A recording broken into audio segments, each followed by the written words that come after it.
Comme vous venez de le voir, la roue de la chance a décidé qu'aujourd'hui, on allait parler du journal de trading. Le journal de trading, moi personnellement, ça me renvoie à des souvenirs pas très joyeux dans mon parcours de trading. Au début, quand j'ai commencé dans le trading, ça s'est fait un petit peu à tâtons.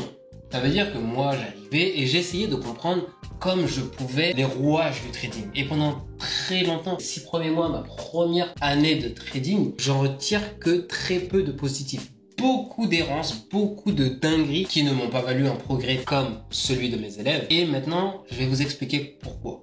La vraie raison réside dans mon journal de trading. Énormément de temps avant de comprendre l'utilité d'un journal de trading. Je suis vraiment de nature fainéante et tenir un carnet de bord, quelque chose genre, c'est vraiment quelque chose qui est barbant pour moi. Et pourtant, je sais que c'est ce qui m'a fait le plus progresser dans mon aventure. Au début, je suis là, sans journal de trading, voici à quoi mon trading ressemblait. Tous les jours, je suis en train de trader. Tous les jours, je gagne de l'argent, je perds de l'argent, je gagne de l'argent, je perds 2 fois plus d'argent, je ne comprends pas où sont mes fautes.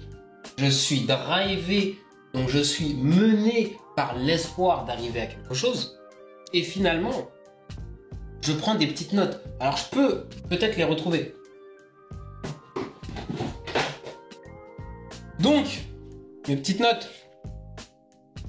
Alors, qu'est-ce qu'on peut avoir de bon ici?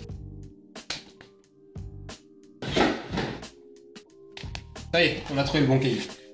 Quand j'ai enfin commencé à prendre des notes, c'est marrant parce que finalement dans ces notes, la session longue, les horaires clés, on avait déjà les swings, juste là. Stratégie des 3 écrans, on en reparlera bientôt. Mine de rien, il y avait vraiment pas mal de petites choses qui étaient vraiment sympas dans mes premiers cours de trading. Dédicace à Master Feng, qui fait partie de mes premiers mentors qui m'ont aidé à progresser dans mon trading. Après tous ces va-et-vient, j'arrive sur cette période prise en compétences, je commence à me professionnaliser, mais ça je le comprends pas encore. Après ma première année de trading, je repars dans le milieu professionnel. Quand je reviens dans le trading, c'est grâce aux notes que j'avais prises que j'ai pu voir, constater toute ma progression et reprendre confiance sur les capacités que j'avais mis de côté. Reprendre confiance sur la direction et mes objectifs. Et ça, c'est grâce à mes prises de notes. Mes prises de notes, finalement, c'était comme un mentor psychologique envers moi-même. C'est moi du passé qui a écrit au moi du futur. Et ce moi du futur, qui est maintenant mon moi du passé, était bien content d'avoir ces prises de notes. Mais il me manquait quand même quelque chose. Il me manquait un suivi de mon trading personnel. Mais ça, ce n'était que de la prise de notes de cours. J'avais pas encore vraiment commencé le journal de trading tel que je l'apprends à mes élèves. Et la chance que j'ai eue, en avance de quelques années, je deviens en capacité de commencer à former des étudiants. J'écris ce fameux cours où je parle du journal de trading. Et donc, pour parler du journal de trading, ce que je fais, c'est que je développe un tableau Excel. Donc, mes anciens élèves devront s'en souvenir. Je développe un tableau Excel et tout un processus sur comment prendre des notes. Je commence à structurer mes cours. Ce qui va se passer, c'est que je vais créer 2 documents. Un qui va être plan de trading. Et en fait, je me rends compte à ce moment-là, durant mes cours, que le journal de trading et le plan de trading sont quelque chose de très différent. Dans ma réflexion sur comment rendre meilleurs mes élèves, je me dis, mais en fait, avoir un suivi de sa prise de position, de où sont nos forces, où sont nos faiblesses et tout, c'est là que je comprends que le journal et donc que le plan de trading sont 2 choses totalement différentes. Alors que juste pour moi, au début, c'était pareil. Moi, j'avais mon plan d'action, tout ça. Et en fait, j'allais suivre mon plan d'action tous les jours. Mais je me rendais pas compte du fossé qu'il y avait entre plan d'action, prise de notes. Ensuite, une fois que j'ai commencé à appliquer pour moi-même ce que j'essayais d'enseigner à mes élèves, c'est là où j'ai pris encore du niveau. Comme quoi, des fois, vous pensez avoir atteint un certain niveau et vous vous rendez compte par la suite que vous étiez nulle part. Donc, Mes journaux de trading. On en a quelques-uns. On en a quelques-uns sous la main. On a ce premier, où j'allais jour après jour définir mes objectifs, ce que je devais faire dans ma journée par rapport à mon trading. Et là, tous les mois, j'allais faire des prises de notes, prises d'objets, des observations, des... On a celui-ci. Ça correspond pour certains à ce que vous avez appris avec moi. On a tout un tas de documents divers et variés. Donc je ne vais pas vous montrer ce qu'il y a à l'intérieur de tous. Vous en avez déjà vu un peu plus pour ceux qui m'ont eu en mentorat privé, car j'en parlais dans un des cours où je vous mettrai peut-être tenez l'image juste ici. Tout ça pour arriver en fait à la progression de votre psychologie et de votre journal de trading. À quel point c'est lié, et psychologie, journal de trading mis ensemble, progrès dans votre trading. N'hésitez pas à avoir différents documents, plan de trading, journal de trading, stratégie, prise de notes sur ce que vous apprenez. Vous allez avoir vos réflexions, ça peut être dans un document différent. Et bien évidemment, vous pouvez avoir une version numérique.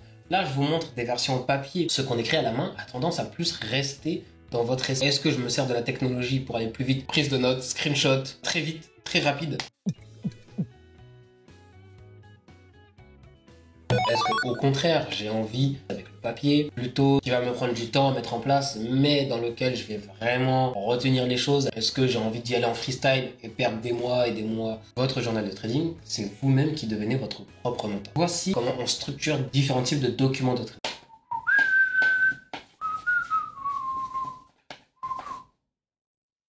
Si vous utilisez des tableaux avec feutre, petite astuce, alcool à brûler.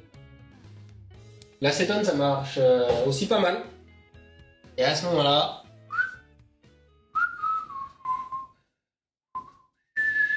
en fait, il y a le principe de méga mémoire. Intéressant, lorsque vous apprenez un contenu, c'est vous allez écouter forcément le contenu. Quand vous ne faites qu'écouter, vous allez peut-être retenir 10% des informations qui passent. Donc c'est comme là, vous regardez la vidéo. En vrai, si vous ne prenez pas de notes, ça rentre là, ça ressort là. Donc, on a l'écoute qui représente 10%. Si c'est plus et que vous avez la réponse, mettez-la en commentaire. C'est peut-être 20 ou 30%.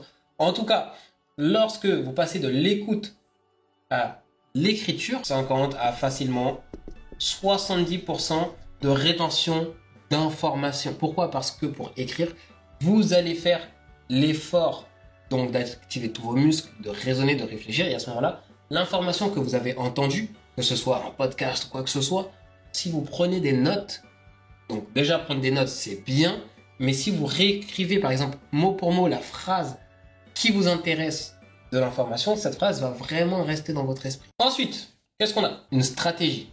On reviendra bien évidemment sur ça dans une autre vidéo. Lorsque vous tradez, vous avez besoin d'avoir votre stratégie devant vous, ok? Pour ne pas oublier. Donc, vous écrivez votre stratégie. Elle doit comporter le contexte que vous attendez pour chercher une position. Une fois que ce contexte est validé, vous allez avoir donc votre modèle de prise de position. Par exemple, ça peut-être c'est votre stratégie. Et ce qu'il ne faut pas oublier, le plus important, vraiment numéro 1, le contexte. Numéro 3, votre modèle. Et numéro 2, c'est la sortie de position. Souvent, on va se concentrer sur comment entrer et où sortir. Alors qu'en réalité, le plus important, c'est où est-ce que vous placez votre stop loss et quelles sont les invalidations qui comptent pour que vous puissiez sortir de trade. Car en fait, si vous ne notez pas la manière dont vous voulez sortir de votre trade, dès que vous allez prendre une position, dès que le marché va commencer à retracer, vous allez vous poser plein de questions, à savoir, est-ce que je devrais sortir? Est-ce que le marché va se retourner? Est-ce que ci? Est-ce que ça? Et en fait, tout ça, ça va nuire à votre tenue de trade. Donc, si vous voulez pouvoir tenir votre trade de manière plus sereine, vous devez définir des modèles de sortie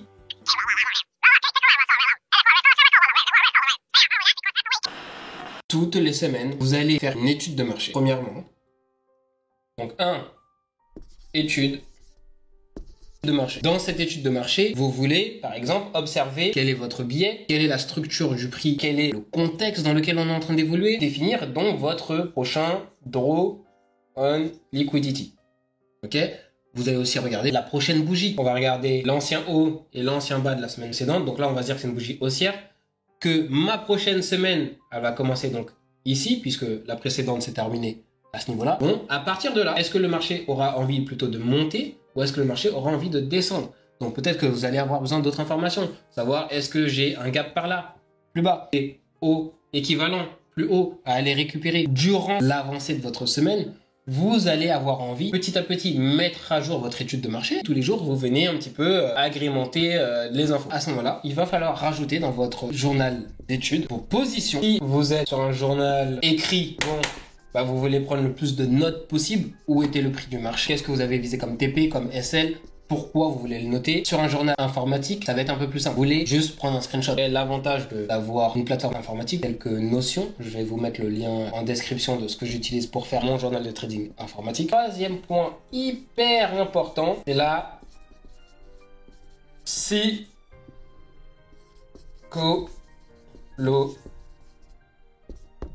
psychologie. Ok? Qu'est-ce que c'est la psychologie?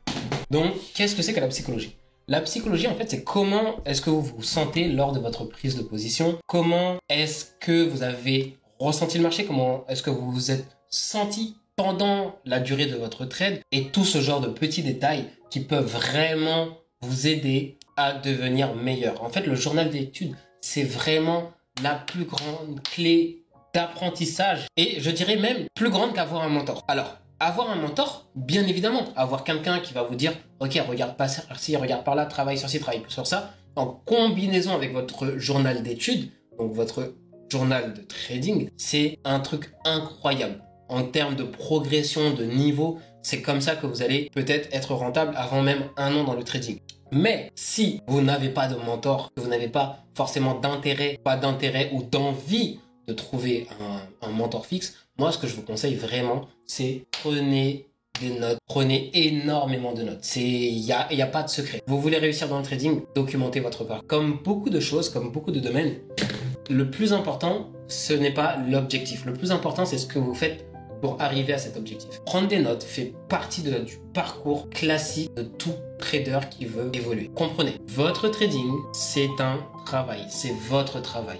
Si vous voulez que votre travail paie, il faut qu'il soit sérieux. Un travail sérieux paie. Est-ce que vous auriez confiance d'aller travailler pour un employeur qui n'est pas sérieux? Donc, traitez votre trading comme votre propre entreprise. Vous devez faire les comptes, vous devez prendre des notes, vous devez faire tout ce qui est en votre possible pour vous améliorer. Donc, si vous avez aimé le sujet du jour, n'hésitez pas à vous abonner, mettez un commentaire et jusqu'à que l'on se reparle, portez-vous bien. Ciao, ciao.